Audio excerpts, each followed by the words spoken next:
Écoutez attentivement, car cette histoire que je suis sur le point de vous raconter va changer votre perception de la foi, de la médecine et des mystères que la science ne parvient toujours pas à expliquer.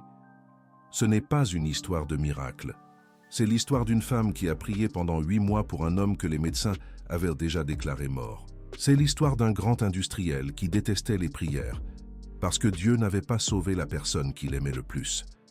Et c'est une histoire sur ce qui se passe lorsque l'espoir rencontre l'inexplicable.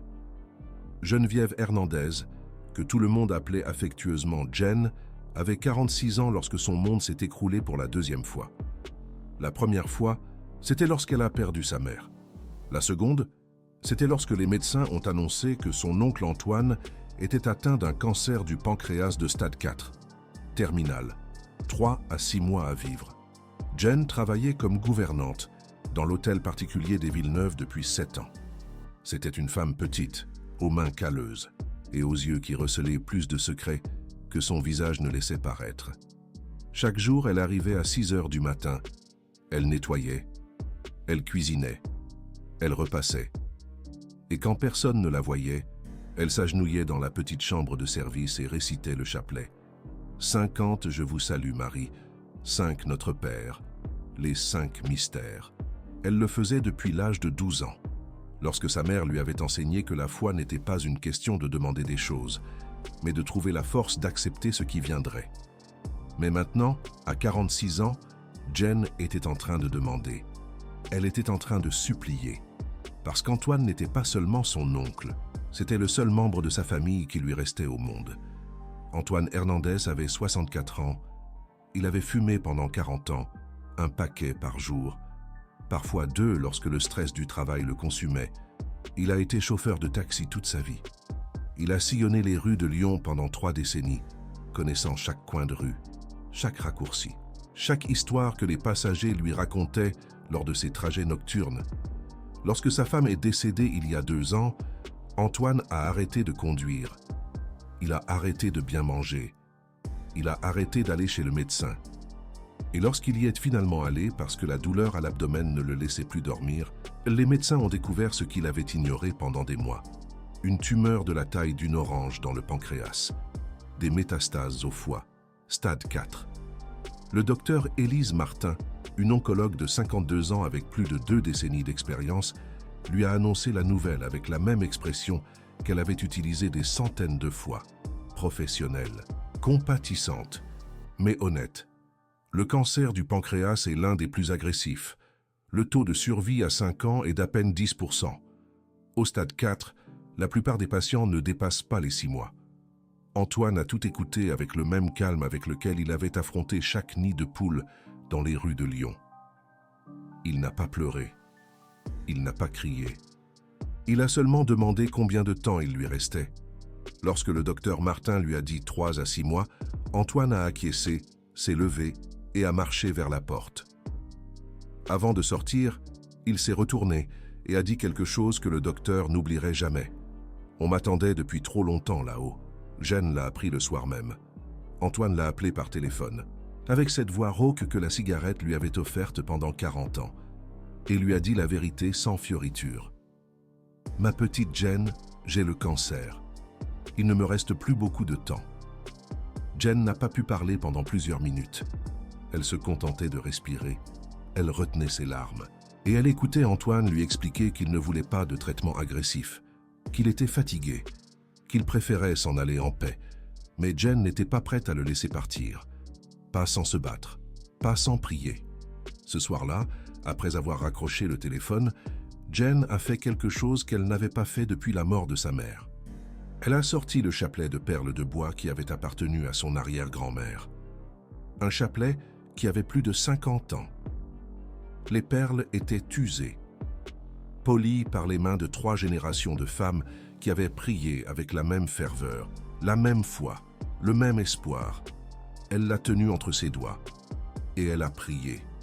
Elle n'a pas demandé un miracle, elle a seulement demandé du temps. Du temps pour dire au revoir. Du temps pour dire à Antoine tout ce qu'elle ne lui avait jamais dit.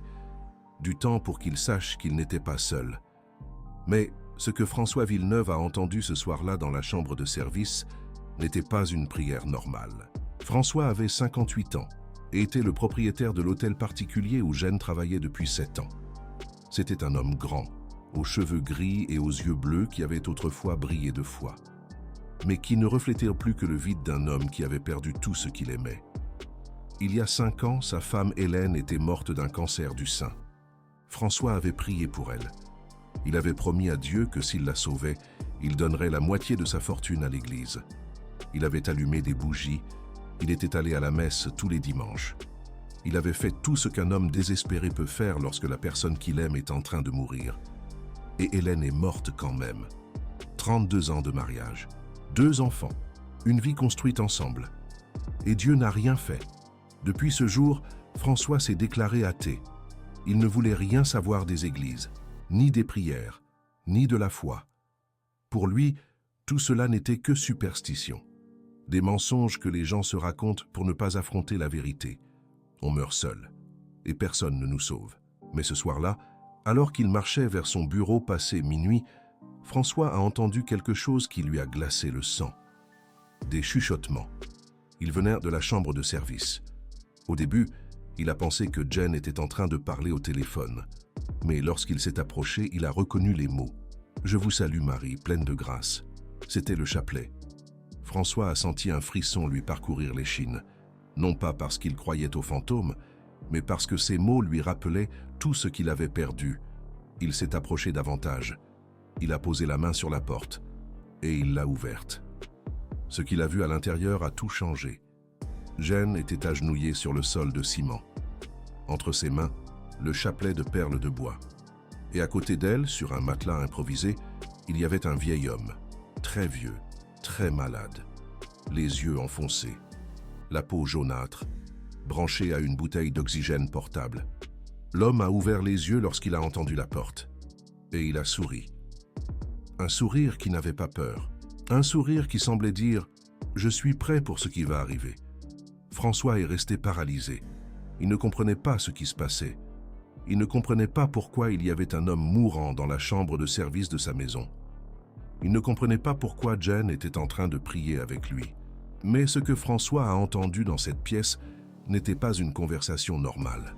C'était quelque chose de beaucoup plus profond, quelque chose qui allait changer sa vie à jamais. Gênes a levé les yeux. Ses yeux étaient remplis de larmes. Mais non, ce n'étaient pas des larmes de peur, c'étaient des larmes de honte. « Monsieur Antoine, je peux vous expliquer. » Antoine ne dit rien. Il se contenta de regarder l'homme allongé sur le matelas, le chapelet entre les mains de Geneviève, la bougie de la Vierge, qui brûlait dans un coin de la pièce, projetant des ombres dansantes sur les murs de béton. « Qui est-ce » demanda Antoine d'une voix tremblante. Geneviève déglutit.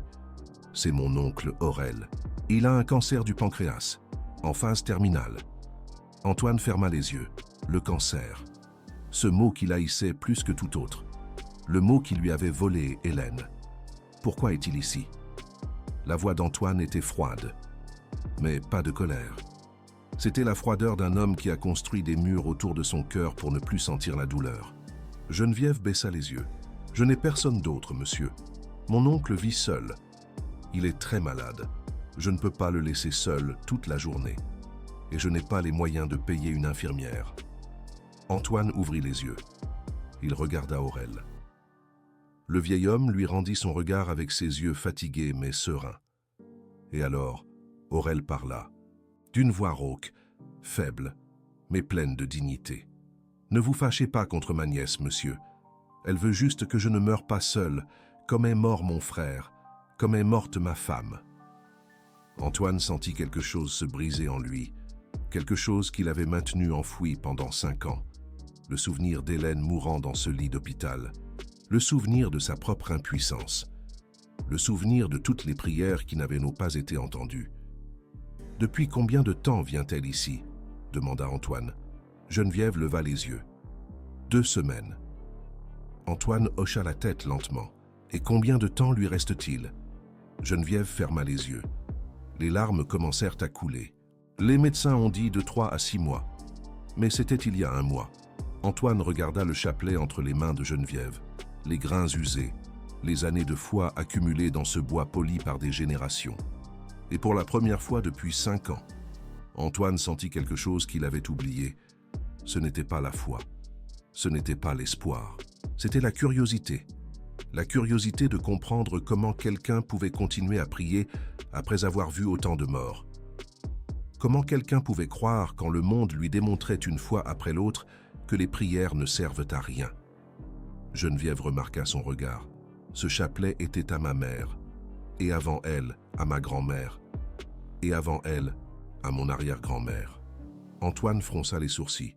Et alors, qu'est-ce que ça change? Geneviève tint le chapelet devant elle. Les grains brillaient à la lumière de la bougie. Parce que chacune d'elles a prié pour quelque chose d'impossible. Et parfois, l'impossible est arrivé. Antoine sentit un frisson. Non pas parce qu'il croyait au miracle, mais parce qu'il reconnut quelque chose dans les yeux de Geneviève. La même foi qu'Hélène avait, le même espoir qu'il avait perdu. « Monsieur Antoine », la voix d'Aurel brisa le silence. Antoine le regarda, le vieil homme souriait. « Ne vous fâchez pas contre ma nièce. Si vous voulez la renvoyer, renvoyez-la. Mais ne la blâmez pas de croire. Croire, c'est la seule chose que les pauvres ont. » Antoine ne dit rien. Il fit juste demi-tour, et sortit de la pièce. Mais il n'alla pas appeler la police. Il n'alla pas réveiller les gardes.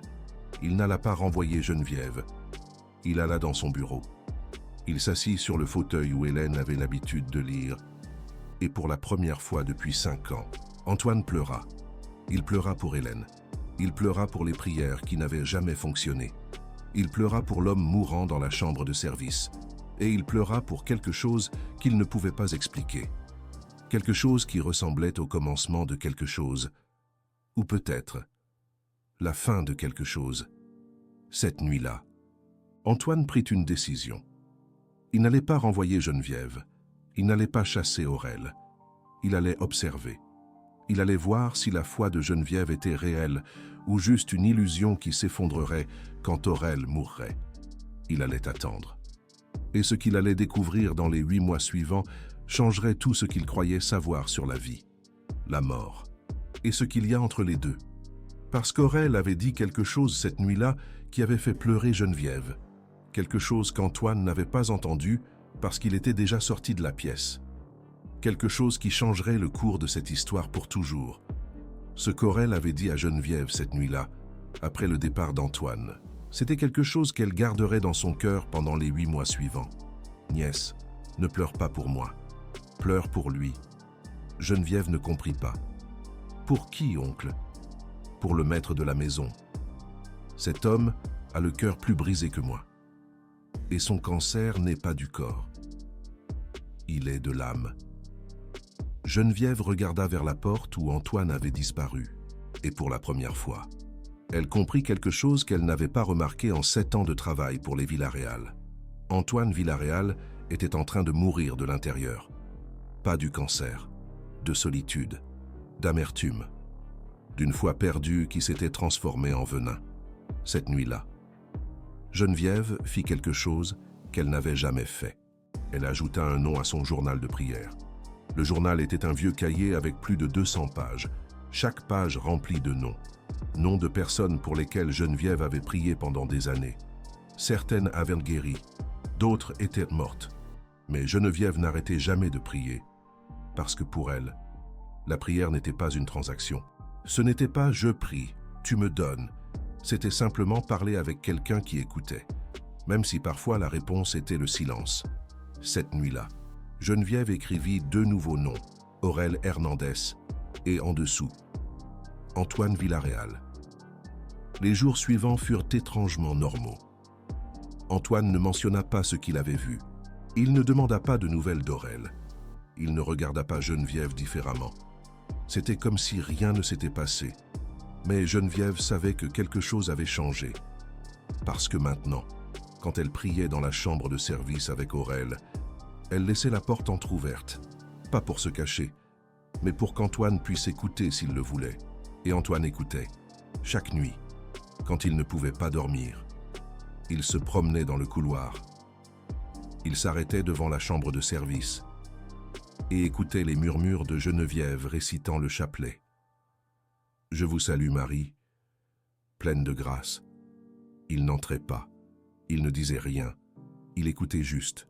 Et chaque nuit, il sentait quelque chose de différent. Ce n'était pas la foi, pas encore. C'était quelque chose de plus primitif. C'était le désir de croire. Le désir qu'il y ait quelque chose au-delà de la mort. Quelque chose au-delà du vide qu'il ressentait depuis le départ d'Hélène. L'état d'Aurel empirait chaque semaine. Le cancer du pancréas est cruel. Il ne tue pas rapidement.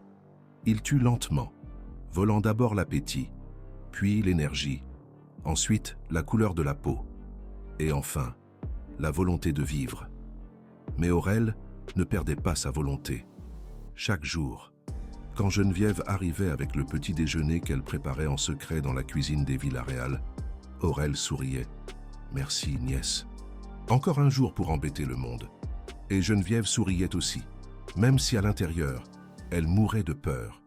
Le docteur Carmen Reyes appela 3 semaines après le diagnostic. Les nouvelles n'étaient pas bonnes. La tumeur avait grossi. Les métastases au foie s'étaient multipliées. Antoine avait au maximum 2 mois à vivre. Geneviève reçut l'appel dans le couloir de l'hôtel particulier. Elle écouta chaque mot, acquiesça, remercia le docteur et raccrocha.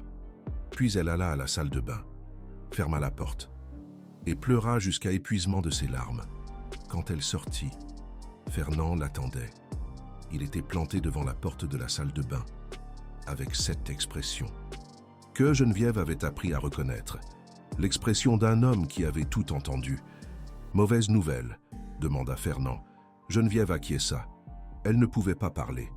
Fernand la regarda longuement. Et puis, il fit quelque chose que Geneviève n'aurait jamais attendu. Il sortit son portefeuille, en retira une carte de crédit et la lui tendit.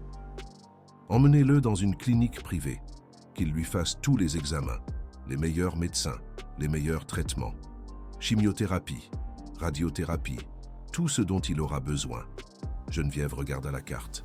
Elle était noire, de celles que seuls les grands industriels possèdent. « Monsieur Fernand, je ne peux pas. » Fernand l'interrompit. « Ce n'est pas de la charité, c'est un prêt. Vous me le rembourserez quand vous pourrez, même dans 100 ans. » Geneviève leva les yeux. Il y avait des larmes dans ses yeux, mais maintenant, c'étaient des larmes différentes. « Pourquoi faites-vous ça ?» Fernand ne répondit pas immédiatement. Il regarda vers la chambre de service, où Antoine se reposait, où la bougie de la Vierge brûlait jour et nuit. Parce qu'il y a 5 ans, quand ma femme se mourait, personne ne m'a offert son aide, et même si on me l'avait offerte, cela n'aurait servi à rien. Mais peut-être que cette fois, ce sera différent. Geneviève ne comprit pas complètement, mais elle accepta la carte. Et ce jour-là, Antoine fut transféré dans la meilleure clinique privée de Lyon. Le docteur Reyes supervisa personnellement le cas. Antoine commença une chimiothérapie, des traitements expérimentaux, tout ce que la médecine moderne pouvait offrir. Et chaque nuit, Geneviève continuait de prier, non plus dans la chambre de service, mais dans la chapelle de l'hôpital, agenouillée devant l'image de la Vierge, avec le chapelet de sa mère entre les mains. Les semaines passèrent. Antoine ne s'améliorait pas, mais il ne s'aggravait pas non plus. Aussi vite que les médecins l'avaient prévu. C'était comme si quelque chose le soutenait, quelque chose que la médecine ne pouvait pas expliquer. Fernand visitait l'hôpital chaque dimanche, pas pour voir Antoine, mais pour observer Geneviève prier. Il s'asseyait sur le dernier banc de la chapelle, regardait Geneviève bouger les lèvres en silence, ses doigts parcourir les grains du chapelet. Son visage se transformait lorsqu'elle priait, de douleur à paix, de peur à espoir, de désespoir à quelque chose qui ressemblait à de l'acceptation. Fernand ne comprenait pas. Comment pouvait-elle accepter que son oncle se meure? Comment pouvait-elle avoir la paix quand la mort était si proche? Un dimanche, après que Geneviève eut fini de prier, Fernand s'approcha. « Puis-je vous demander quelque chose ?» Geneviève acquiesça. « Pourquoi continuez-vous de prier? Vous savez que cela ne va probablement pas marcher. Les docteurs disent donc que le cancer est trop agressif, que c'est une question de temps. » Geneviève regarda le chapelet entre ses mains, les grains usés, les 50 années de prières accumulées. Monsieur Fernand, quand ma mère se mourait du diabète, j'ai prié pour elle tous les jours, pendant 2 ans. Elle n'a pas guéri. Elle est morte quand même. Fernand fronça les sourcils. Alors pourquoi continuez-vous à le faire? Parce que prier, ce n'est pas demander des miracles, c'est trouver la force d'accepter ce qui vient. Ma mère est morte en paix, en souriant, en me tenant la main. C'était ça, le miracle, pas la guérison, la paix. Fernand sentit quelque chose se briser à l'intérieur de lui. Quelque chose qu'il avait gardé enfoui depuis la mort d'Hélène. Un souvenir. Hélène aussi était morte en paix, en souriant, en lui tenant la main. Mais Fernand ne l'avait pas vu comme un miracle. Il l'avait vu comme une défaite, comme la preuve que Dieu n'existait pas. Ou que, s'il existait, il s'en fichait. Geneviève nota le changement dans son expression. « Cher monsieur Fernand, puis-je vous demander quelque chose ?» Fernand acquiesça. « Vous avez prié pour votre femme ?» Fernand ferma les yeux. Le souvenir était trop douloureux, trop frais, bien que 5 années se soient écoulées. Oui, j'ai prié. J'ai promis à Dieu que je donnerais la moitié de ma fortune s'il la sauvait. Je suis allé à la messe tous les dimanches. J'ai allumé des bougies. J'ai tout fait. Et que s'est-il passé? Elle est morte quand même. Fernand ouvrit les yeux. Il y avait des larmes dedans. Des larmes qu'il n'avait pas versées depuis 5 ans. Elle est morte quand même. Et depuis ce jour, j'ai su que tout était mensonge. Les prières, la foi, Dieu, tout. Geneviève acquiesça lentement. Je comprends. Fernand la regarda avec surprise. Vous comprenez? Vous n'allez pas me dire que Dieu a un plan? Que tout arrive pour une raison? Geneviève secoua la tête. Non, parce que je ne sais pas si c'est vrai. Je ne sais pas si Dieu a un plan. Je ne sais pas pourquoi certaines personnes guérissent et d'autres non. Je ne sais rien. Alors pourquoi priez-vous? Geneviève tint le chapelet devant elle. Parce que prier me fait sentir que je ne suis pas seul, que quelqu'un écoute, même si la réponse est non, même si la réponse est le silence. Au moins, je sais que quelqu'un est là. Fernand regarda le chapelet, les grains usés, les années de foi accumulées. Et pour la première fois en 5 ans, il sentit quelque chose qu'il avait oublié. Ce n'était pas la foi, pas encore. Mais c'était quelque chose. C'était le désir de ne pas être seul. Fernand avait une raison d'haïr les prières. Et cette raison avait un nom. Hélène. Mais ce que Fernand ne savait pas, c'est qu'Hélène avait laissé quelque chose pour lui. Quelque chose qu'il trouverait des mois plus tard. Quelque chose qui changerait tout. Cette nuit-là. Fernand ne put pas dormir. Il se leva à 3 heures du matin. Alla au bureau. Et pour la première fois en 5 ans, ouvrit le tiroir où il gardait les affaires d'Hélène. Il y avait des photos, des lettres, un journal qu'il n'avait jamais osé lire, et au fond, une enveloppe scellée, avec son nom écrit de la main d'Hélène.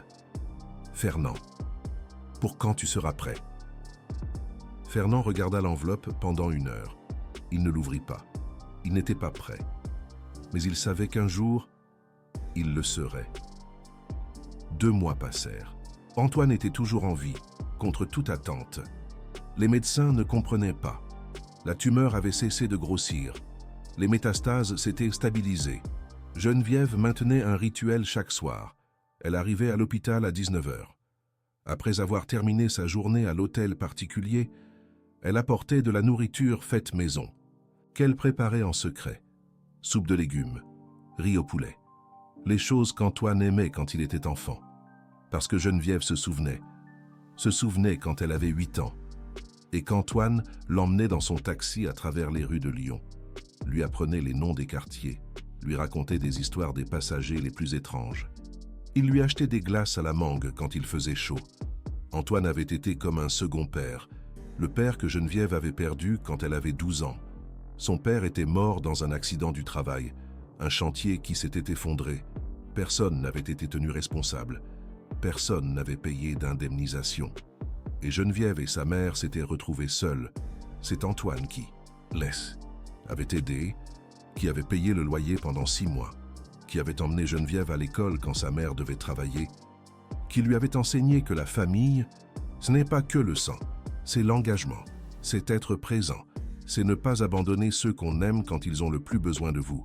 C'est pourquoi Geneviève ne pouvait pas abandonner Antoine maintenant. C'est pourquoi elle récitait son chapelet chaque soir.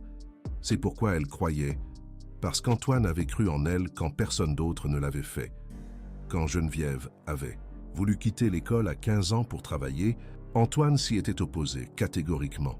« Tu vas terminer tes études, ma nièce. Moi, je n'ai pas pu, mais toi, si. » Et Geneviève avait terminé. Elle avait été la première de sa famille à obtenir son bac. Antoine était là, à la cérémonie, pleurnichant comme un enfant, fier comme seul un oncle peut l'être. Ses souvenirs la soutenaient, dans les nuits les plus sombres, quand les médecins annonçaient de mauvaises nouvelles, quand le corps d'Antoine semblait abandonné. Geneviève fermait les yeux et se souvenait. Les glaces à la mangue, les balades en taxi, les histoires de passagers loufoques. Et elle priait, pas pour un miracle, mais pour du temps. Du temps pour rendre à Antoine tout ce qu'il lui avait donné. Ce n'était pas une guérison. Mais ce n'était pas non plus la mort rapide que tout le monde attendait.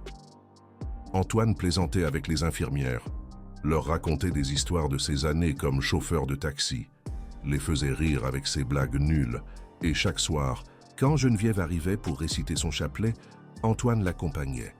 Sa voix faible, ses mains tremblantes tenant les grains, mais ses yeux remplis de quelque chose qui ressemblait à la paix. Le docteur Carmen Reyes ne savait pas comment l'expliquer. Médicalement, Antoine devrait être mort, ou au moins bien pire. Mais il était là, souriant, racontant des blagues, priant, vivant. 5 mois après le diagnostic, le docteur Reyes a appelé avec des nouvelles que personne n'attendait. Geneviève nettoyait les parquets de l'hôtel particulier quand son téléphone a sonné. C'était le docteur. « Madame Hernandez, il faut que vous veniez à l'hôpital.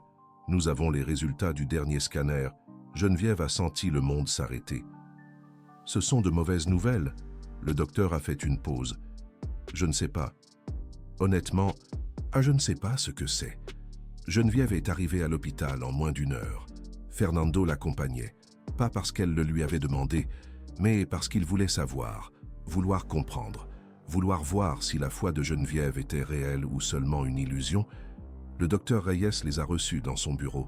Elle avait le scanner à l'écran, et son expression était quelque chose que Geneviève n'avait jamais vu. Ce n'était pas l'expression de mauvaises nouvelles. Ce n'était pas non plus l'expression de bonnes nouvelles. C'était l'expression de quelqu'un qui ne comprend pas ce qu'il est en train de voir. Regardez ça. Le docteur a montré l'écran. Ça, c'est le scanner d'il y a 5 mois. Vous pouvez voir la tumeur ici. Les métastases ici, ici et ici. Geneviève a acquiescé. Elle s'en souvenait.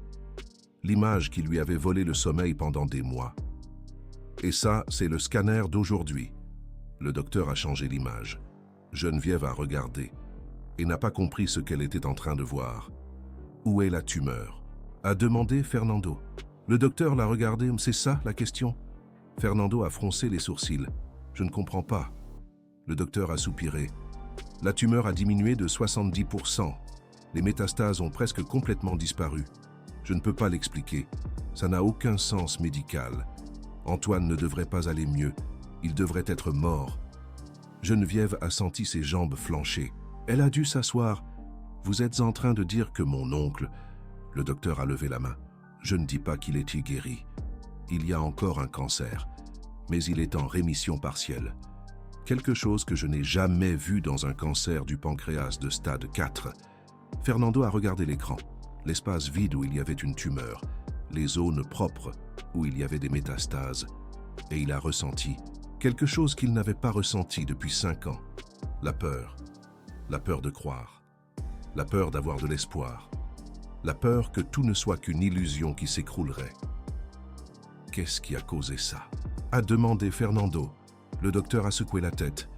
Je ne sais pas. La chimiothérapie a aidé, mais ça va au-delà de ce que la chimiothérapie peut faire. Parfois, ça arrive. Des rémissions spontanées. Elles sont rarissimes, moins d'1% des cas. Mais ça arrive. Geneviève a regardé Fernando, et Fernando a regardé Geneviève. Et à ce moment-là, ils ont tous les deux pensé la même chose. Mais aucun ne l'a dit à voix haute. 3 mois de plus se sont écoulés. Antoine continuait de s'améliorer. Il n'avait plus besoin d'oxygène. Il avait retrouvé l'appétit. La couleur était revenue sur sa peau. Et chaque soir, il continuait de réciter le chapelet avec Geneviève. Le docteur Reyes demandait des examens toutes les 2 semaines. À chaque fois, les résultats étaient meilleurs. La tumeur diminuait. Les métastases disparaissaient. Et personne ne pouvait expliquer pourquoi. Antoine a demandé quelque chose à Fernando qui a tout changé. C'était un dimanche soir. Fernando était allé à l'hôpital pour sa visite hebdomadaire. Antoine était assis sur le lit, mangeant de la gelée verte, souriant comme toujours. « Monsieur Villarreal, asseyez-vous. » Fernando s'est assis. « Comment vous sentez-vous » Antoine a haussé les épaules. « Mieux que jamais. Les docteurs disent que je suis un miracle. Moi, je dis que je suis un vieil entêté qui ne veut pas encore mourir. » Fernando a souri à moitié. Antoine l'a regardé fixement. « Monsieur Villarreal, puis-je vous demander une faveur ?» Fernando a acquiescé. « Lisez la lettre. » Fernando a froncé les sourcils. « Quelle lettre ?»« Celle que votre femme vous a laissée, celle que vous gardez dans ce tiroir depuis 5 ans. » Fernando a ressenti un frisson. « Comment savez-vous ça ?» Antoine a souri. « Geneviève m'a raconté que vous avez perdu votre femme d'un cancer. Et quand on perd quelqu'un comme ça, on laisse toujours des choses à dire, des choses à lire, des choses à faire. Je parie ce que vous voulez que votre femme vous a laissé quelque chose, une lettre, un message, quelque chose. » Fernando n'a rien dit. Il a juste regardé le vieil homme.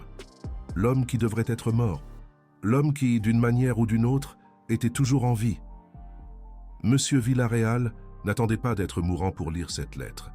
J'ai failli mourir sans dire à ma nièce combien je l'aime. Ne faites pas la même erreur. Fernando a acquiescé lentement. Et ce soir-là, quand il est rentré chez lui, il est allé au bureau. Il a ouvert le tiroir. Et finalement, après 5 ans, il a ouvert l'enveloppe. La lettre d'Elena était écrite sur ce papier bleu qu'elle utilisait toujours, le même papier où elle écrivait les listes de courses, où elle notait les rendez-vous chez le médecin, où elle laissait de petits messages d'amour cachés dans les poches de Fernando. Fernando a déplié le papier avec des mains tremblantes et a lu « Mon amour. Si tu lis ceci, ça veut dire que je ne suis plus là. Et ça veut dire aussi que tu es enfin prêt à aller de l'avant. Je ne sais pas combien de temps aura passé. Te connaissant. Probablement des années. Tu es l'homme le plus têtu que je connaisse. Mais aussi le plus loyal. Antoine, je dois te confesser quelque chose. Je savais que j'allais mourir. Je l'ai su dès le premier diagnostic.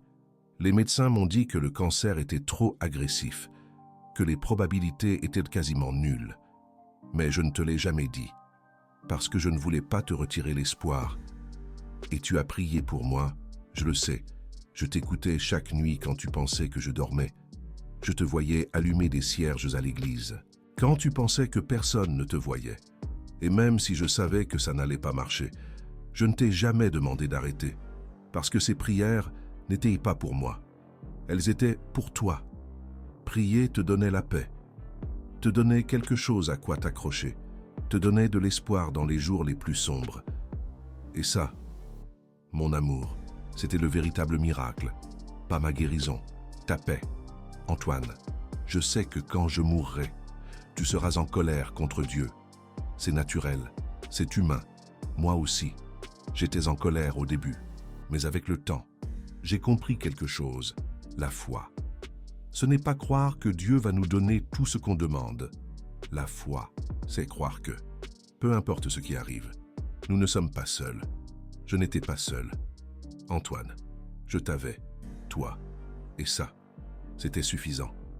Alors, quand tu seras prêt, je veux que tu fasses quelque chose pour moi. N'arrête pas de croire. N'arrête pas de prier. N'arrête pas d'avoir de l'espoir. Pas pour moi, pour toi. Parce que l'espoir, c'est la seule chose qui nous maintient en vie, quand tout le reste s'effondre. Je t'aime, Antoine. Je t'ai toujours aimé, et je t'aimerai toujours. Même si je ne suis plus là, à toi, pour toujours. Éléonore. Antoine lut la lettre 3 fois. À chaque fois, Les larmes coulaient plus fort, à chaque fois. Il sentait que quelque chose en lui se brisait, mais aussi se reconstruisait. Éléonore avait tout su depuis le début. Elle avait su qu'elle allait mourir. Et au lieu de lui dire la vérité, elle l'avait laissé avoir de l'espoir. Elle l'avait laissé prier. Elle l'avait laissé croire. Parce que la foi, ce n'était pas le résultat qui comptait, c'était le processus. C'était trouver la paix au milieu du chaos.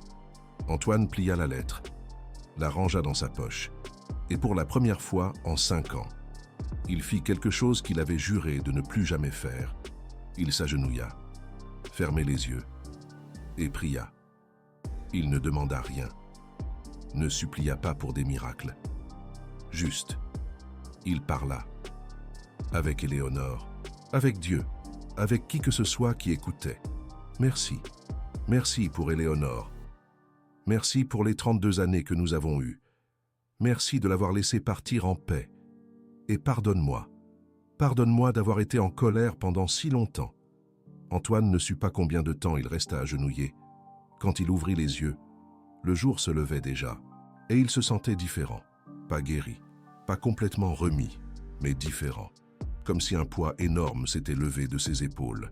Ce matin-là, Antoine alla à l'église pour la première fois en 5 ans. Pas pour la messe, juste pour s'asseoir, pour se rappeler ce que ça faisait de croire. Et quand Geneviève arriva au travail ce matin-là, Antoine l'attendait à la porte, avec le chapelet de sa mère à la main. « Éléonore m'a laissé une lettre, » dit Antoine. Geneviève acquiesça. « Elle m'a dit que la foi, ce n'est pas demander des miracles, c'est ne pas se sentir seul. » Geneviève sourit doucement. « C'est exactement ça. » Antoine lui rendit le chapelet. « Merci de me le rappeler. » Geneviève prit le chapelet, les grains usés, les 50 années de prière. « Monsieur Antoine, ce soir, je vais prier pour votre épouse. Voulez-vous vous joindre à moi ?» Antoine acquiesça. « Oui, je crois que oui. 8 mois. 8 mois s'étaient écoulés depuis le diagnostic terminal d'Aurélien. 8 mois de chimiothérapie, de traitements expérimentaux, de visites à l'hôpital et 8 mois de prière. Chaque nuit, Geneviève récitait le chapelet, parfois seule, parfois avec Aurélien, et maintenant, parfois avec Antoine, le grand industriel athée qui avait perdu la foi quand il avait perdu sa femme, l'homme qui haïssait les prières parce qu'elle n'avait pas sauvé Éléonore.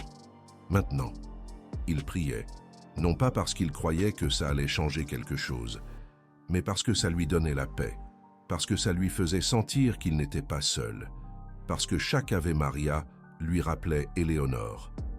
Le docteur Carmen Reyes appela un mardi matin, 8 mois exactes après le diagnostic. Sa voix était différente. Ce n'était pas la voix professionnelle que Geneviève avait entendue tant de fois. C'était la voix de quelqu'un qui ne pouvait pas croire ce qu'il était sur le point de dire. « Madame Hernandez, j'ai besoin que vous veniez à l'hôpital. Les résultats du dernier scanner sont arrivés. » Geneviève sentit son cœur s'accélérer. Ce sont de bonnes nouvelles. Le docteur fit une longue pause, trop longue. « Madame Hernandez, en 20 ans de carrière, je n'ai jamais vu quelque chose comme ça. » Geneviève arriva à l'hôpital en courant. Antoine l'y emmena dans sa voiture. Aurélien était déjà dans le bureau du docteur Reyes, assis dans un fauteuil roulant, souriant comme toujours. « Ma nièce, tu es arrivée. » Le docteur a l'air d'avoir vu un fantôme. Le docteur Reyes était debout devant l'écran, où il aurait dû y avoir un scanner montrant un cancer. Mais ce que l'écran montrait était quelque chose de complètement différent. Regardez ça. Le docteur montra l'image. Voici le scanner d'il y a 8 mois. Tumeur de 6 cm au pancréas. Métastase au foie, aux poumons et aux ganglions. Geneviève se souvenait. L'image qui lui avait ôté le sommeil. La sentence de mort. Et voici le scanner d'aujourd'hui. Le docteur changea l'image. Et Geneviève ne vit rien. Littéralement. Il n'y avait pas de tumeur. Il n'y avait pas de métastase. Il n'y avait pas rien. « Où est le cancer ?» demanda Antoine. Le docteur le regarda. L'examen a montré quelque chose que la médecine ne pouvait pas expliquer. Il n'y a pas de cancer. Le docteur Reyes parla lentement, comme si elle-même ne croyait pas ce qu'elle était en train de dire. Rémission complète. Sans preuve de maladie. La tumeur a disparu. Les métastases ont disparu. Tout a disparu. Geneviève s'effondra sur une chaise. Les larmes commencèrent à couler. Comment? Le docteur secoua la tête. Je ne sais pas. La chimiothérapie a aidé. Mais ça, ce n'est pas seulement la chimiothérapie. Les rémissions spontanées complètes dans le cancer du pancréas de stade 4 sont presque impossibles. Moins de 1%. J'ai vu un cas en 20 ans. Et ce patient avait 50 ans, pas 64. Aurélien sourit depuis son fauteuil roulant. Docteur, je peux vous l'expliquer. Ma nièce a prié pour moi. Tous les jours pendant 8 mois. Chaque soir. Le chapelet complet. Ça fait plus de 14 000 Ave Maria. Le docteur Reyes soupira. Monsieur Hernandez, en tant que médecin, je ne peux pas attribuer cela à la prière. Il n'y a pas de preuve scientifique que... Aurélien l'interrompit. Docteur, je ne dis pas non plus que c'était un miracle. Peut-être était-ce la chance. Peut-être était-ce la chimiothérapie. Peut-être que mon corps a décidé qu'il n'était pas prêt à mourir. Je ne sais pas. Mais ce que je sais, c'est que pendant 8 mois, je n'étais pas seul. Ma nièce a prié pour moi. Monsieur Villarreal a payé mon traitement. Les infirmières se sont occupées de moi. Vous avez fait tout votre possible. Et ça, docteur Reyes, c'est ce qui ressemble le plus à un miracle que j'ai vu de toute ma vie. Le docteur Reyes ne dit rien. Elle regarde seulement le vieil homme. L'homme qui devrait être mort. L'homme qui, d'une manière ou d'une autre, contre toute logique médicale, était vivant. Monsieur Antoine, nous allons continuer à vous surveiller. Examen tous les 3 mois. Si le cancer revient, il ne reviendra pas, dit Antoine avec un sourire. Le docteur fronça les sourcils. Comment le savez-vous? Antoine haussa les épaules. Je ne sais pas. Mais après tout ce qui s'est passé, j'ai décidé quelque chose. Je vais vivre comme si chaque jour était le dernier. Et je vais remercier chaque matin où je me réveille. Parce que 8 mois auparavant, les médecins m'ont dit que je n'arriverais pas à Noël. Et me voilà, à manger de la gélatine verte, à faire rire les infirmières, et à penser à tout ce que je veux encore faire. Fernando regarda Antoine, puis il regarda Geneviève, et ensuite, il regarda l'écran. L'image nette, sans cancer, sans mort, sans la sentence qui avait pesé sur tout le monde pendant 8 mois. Fernando comprit finalement ce que sa femme avait essayé de lui dire. La foi. Ce n'était pas demander des miracles, c'était trouver la paix. C'était ne pas se sentir seul. C'était remercier pour ce que nous avons, pendant que nous l'avons. Elena n'avait pas guéri, mais elle était morte en paix, en souriant, en lui tenant la main. Et ça, Fernando le comprit maintenant, avait été le véritable miracle. Pas la guérison, la paix, l'acceptation, l'amour qui demeure même quand tout le reste s'en va. Antoine sortit de l'hôpital cet après-midi en marchant, sans fauteuil roulant, sans oxygène, sans rien d'autre que le chapelet de Geneviève dans sa poche. Avant de franchir la porte principale, Antoine s'arrêta. Il regarda en arrière, vers le bâtiment où il avait passé 8 mois, où il avait reçu une chimiothérapie qui le faisait vomir, où il avait perdu ses cheveux, où il avait pleuré en silence quand il pensait que personne ne le voyait, et où il avait trouvé quelque chose qu'il n'attendait pas, l'espoir. Antoine se souvint de la première nuit à la clinique, quand la douleur était si forte qu'il ne pouvait pas dormir, quand il regarda par la fenêtre et pensa à abandonner, à cesser de lutter, à accepter que son heure était venue. Mais alors, il entendit quelque chose, des chuchotements. Ils venaient du couloir. C'était Geneviève, agenouillée dans la chapelle de l'hôpital, priant le chapelet à 3 heures du matin. Antoine s'était levé avec difficulté. Il marcha jusqu'à la chapelle et s'assit à côté d'elle. « Que fais-tu ici, ma nièce? Il est très tard. » Geneviève n'ouvrit pas les yeux. « Je prie, mon oncle. Je n'arrive pas à dormir. » Antoine sourit. « Moi non plus. La douleur ne me laisse pas. » Geneviève ouvrit les yeux. « Tu veux m'accompagner ?» Antoine acquiesça. « Et cette nuit-là, Pour la première fois depuis des années, Antoine pria, non pas parce qu'il croyait que ça allait marcher, mais parce qu'il ne voulait pas que Geneviève prie seule. Ceci devint leur routine.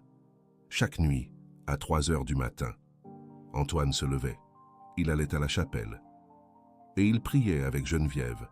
Les infirmières les trouvaient là, chaque matin, endormis sur les bancs de la chapelle, le chapelet entre leurs mains entrelacées. Le docteur Reyes n'a jamais su ces rencontres nocturnes, mais les infirmières, si. Et elles en parlaient à voix basse. Du vieil homme atteint d'un cancer en phase terminale qui se levait chaque nuit pour prier. De la nièce qui ne le laissait jamais seul. De l'amour qui semblait plus fort que la maladie. Maintenant, debout devant la porte de l'hôpital, Antoine se souvenait de tout, et il souriait, parce qu'il avait survécu, non seulement au cancer, à la solitude, au désespoir, au désir d'abandonner. « Merci », murmura Antoine en regardant vers le ciel. Il ne savait pas à qui il parlait. À Dieu, à sa femme décédée, à la vie elle-même. Mais il sentait que quelqu'un l'écoutait. Et c'était suffisant. Le docteur Reyes le vit partir depuis la fenêtre de son bureau. Et pour la première fois, en 20 ans de carrière, elle ne savait pas comment rédiger le rapport médical. Rémission spontanée complète, cause inconnue. C'était tout ce qu'elle pouvait dire. Parce que la médecine n'a pas de mots pour l'inexplicable. Et ce qui s'était passé avec Antoine était exactement ça, inexplicable. Ce soir-là, à l'hôtel particulier des Villarreal, il y eut un dîner de célébration. Fernando prépara tout personnellement. Il invita Antoine, Geneviève, le docteur Reyes, qui accepta après y avoir longuement réfléchi, et les voisins qui n'avaient jamais compris pourquoi le grand industriel solitaire semblait si triste. C'était le premier dîner que Fernando organisait depuis la mort d'Elena. La première fois que l'hôtel particulier se remplissait de rire. La première fois que Fernando souriait vraiment. Antoine raconta des histoires de ses années comme chauffeur de taxi. Geneviève servit le repas qu'elle avait elle-même préparé. Le docteur Reyes écoutait en silence, essayant de comprendre ce dont elle avait été témoin. Et Fernando semblait enfin en paix, à la fin du dîner. Antoine se leva. « Je veux porter un toast à quelque chose. » Tout le monde le regarda. Il y a 8 mois, les médecins m'ont dit que je ne verrais pas un autre Noël. Et la vérité, c'est que je ne le croyais pas non plus. Mais me voilà, à manger le meilleur dîner de ma vie, entouré de gens qui se soucient d'un vieil homme têtu comme moi. Antoine leva son verre. Mais je ne vais pas porter un toast à moi. Je vais porter un toast à ma nièce Geneviève. Parce qu'elle n'a jamais cessé de croire. Elle n'a jamais cessé de prier. Elle n'a jamais cessé d'espérer. Même quand tous les médecins lui disaient qu'il n'y avait rien à faire. Antoine regarda Geneviève. « Ma nièce, je ne sais pas si c'est ton chapelet qui m'a sauvé.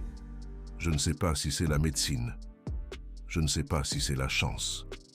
Mais ce que je sais, c'est que chaque nuit, quand je t'écoutais prier, je sentais que je n'étais pas seul.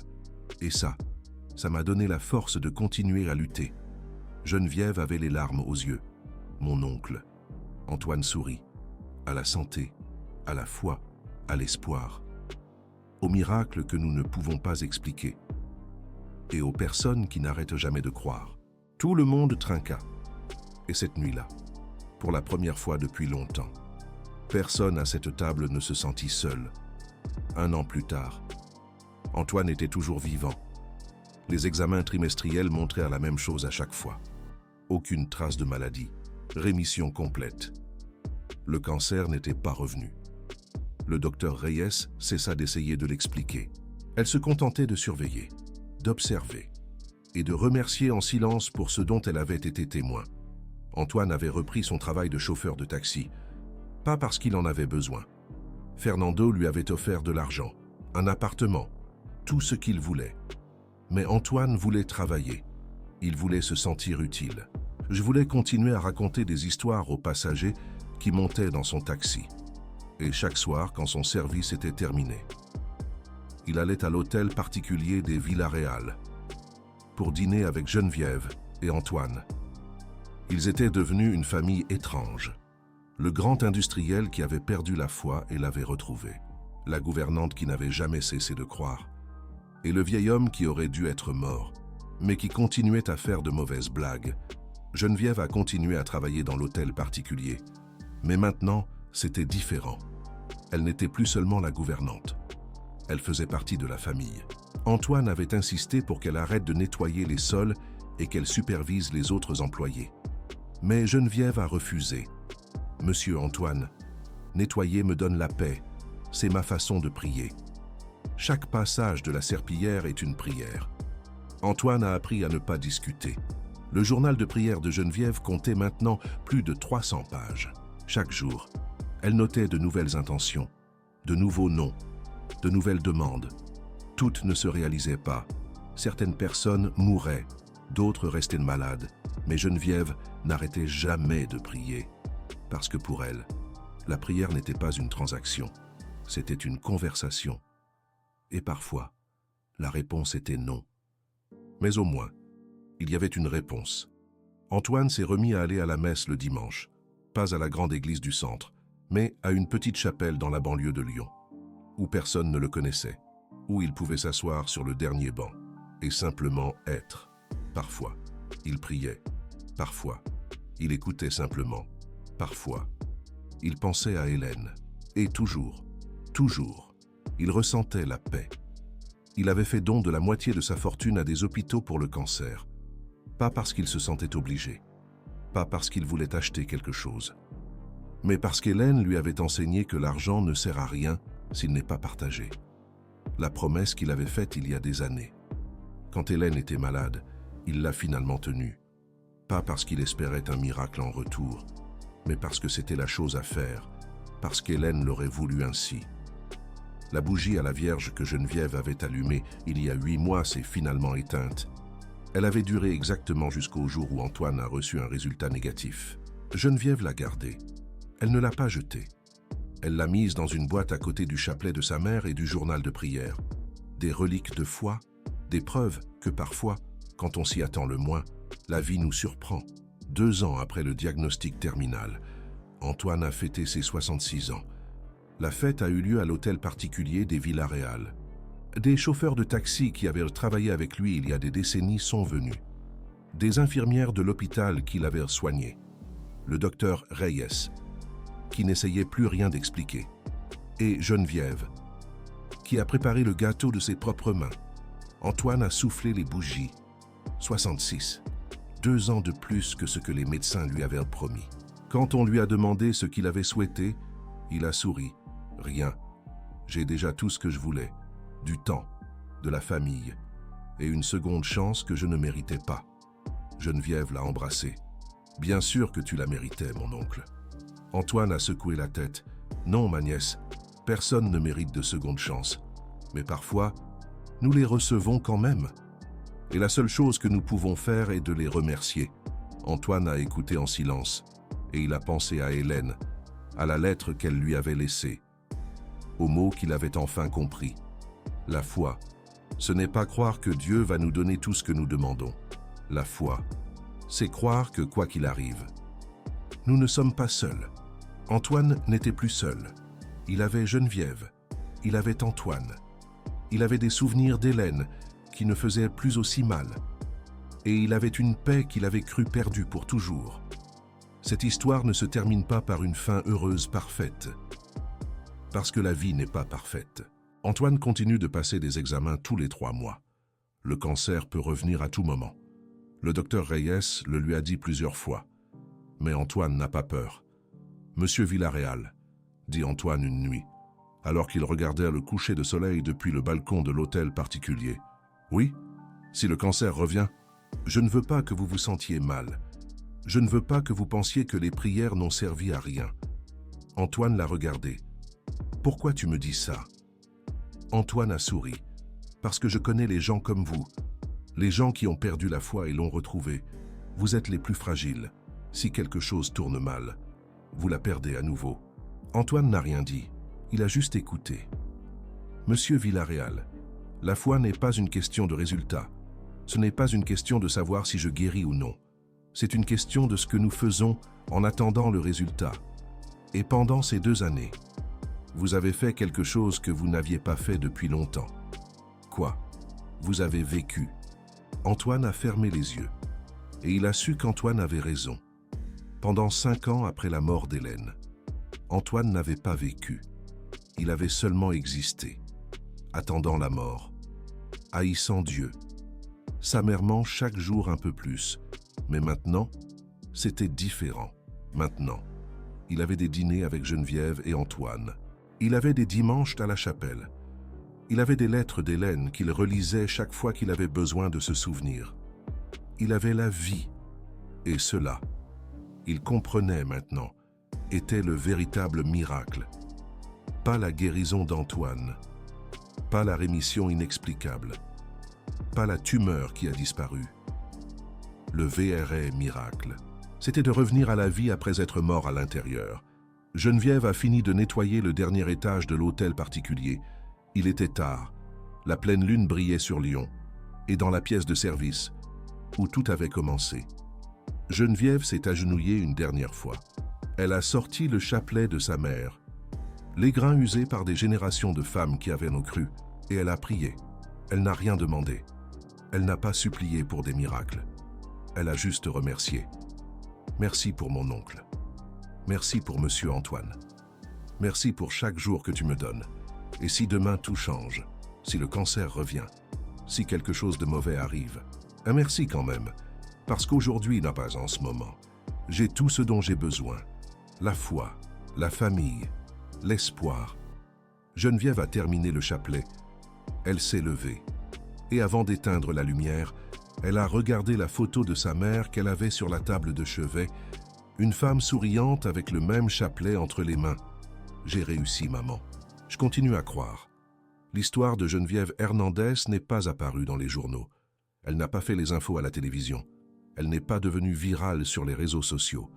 C'était simplement une histoire de plus parmi les milliers qui se produisent chaque jour. Une gouvernante qui a prié pour son oncle malade. Un grand industriel qui a retrouvé la foi après avoir perdu sa femme. Un vieil homme qui a défié les statistiques médicales. Rien d'extraordinaire, rien de miraculeux, seulement la vie. Mais il y a quelque chose que je veux que vous reteniez de cette histoire. Ce n'est pas la guérison d'Antoine. Ce n'est pas la rémission inexplicable. Ce n'est pas le fait de savoir si les miracles existent ou non. C'est à propos de Geneviève, une femme qui n'a jamais cessé de croire, qui a prié pendant 8 mois sans savoir si cela servirait à quelque chose, qui a trouvé la paix au milieu du chaos. Ce qu'elle a enseigné à un grand industriel aigri, c'est que la foi, ce n'est pas demander des choses. C'est ressentir qu'on n'est pas seul. Voilà la leçon. La foi ne guérit pas le cancer. Les médecins guérissent le cancer. La médecine soigne le cancer. Parfois, même EX ne le peuvent pas. Mais la foi donne la force d'affronter ce qui vient. Elle apporte la paix dans les moments les plus sombres. Elle donne de l'espoir quand tout semble perdu. Et parfois, rarement, la vie vous surprend. Pas comme une preuve que Dieu existe, pas comme une récompense pour avoir cru, mais comme un rappel qu'il y a toujours des mystères que nous ne pouvons pas expliquer et que l'espoir ne doit jamais mourir. Parce que tant qu'il y a quelqu'un qui prie pour vous, tant qu'il y a quelqu'un qui se soucie, tant qu'il y a quelqu'un qui n'abandonne pas, vous n'êtes pas seul. Et ça, au bout du compte, c'est la seule chose qui compte. Antoine est toujours vivant pendant que je raconte cette histoire. Il a 68 ans. Il continue de conduire son taxi. Il continue de faire des blagues nulles. Et il continue de réciter le chapelet avec Geneviève chaque soir. Fernand a 62 ans. Il continue d'aller à la messe le dimanche. Il continue de donner de l'argent aux hôpitaux spécialisés dans le cancer. Et il continue de relire la lettre d'Hélène quand il a besoin de se souvenir. Geneviève a 50 ans. Elle continue de faire le ménage. Elle continue d'inscrire des noms dans son carnet de prière.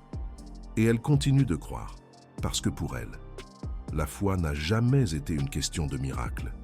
Il s'agissait de trouver de la lumière dans l'obscurité. Il s'agissait d'aller de l'avant quand tout semble perdu. Il s'agissait de se rappeler qu'il y a toujours, de l'espoir. Si cette histoire a touché votre cœur, partagez-la avec quelqu'un qui en a besoin. Et si vous traversez une période difficile, souvenez-vous des paroles d'Hélène. La foi. Ce n'est pas croire que Dieu va nous donner tout ce que nous demandons. La foi, c'est croire que quoi qu'il arrive, nous ne sommes pas seuls. Vous n'êtes pas seuls. Vous ne l'avez jamais été. Et si vous fermez les yeux et écoutez attentivement, peut-être pourrez-vous entendre la même chose que Fernand a entendu cette nuit-là dans la pièce de service. Des murmures, des prières et le son de quelqu'un qui croit, quelqu'un qui n'arrête jamais de croire, quelqu'un comme Geneviève, quelqu'un comme vous. Cette histoire est arrivée à sa fin. Mais la foi de Geneviève est toujours vivante, dans chaque chapelet qu'elle récite, dans chaque nom qu'elle inscrit dans son carnet, dans chaque personne qui décide de continuer à croire quand le monde lui dit qu'il n'y a aucune raison de le faire. Merci d'avoir écouté Maui, souvenez-vous, l'espoir ne doit jamais mourir, jamais.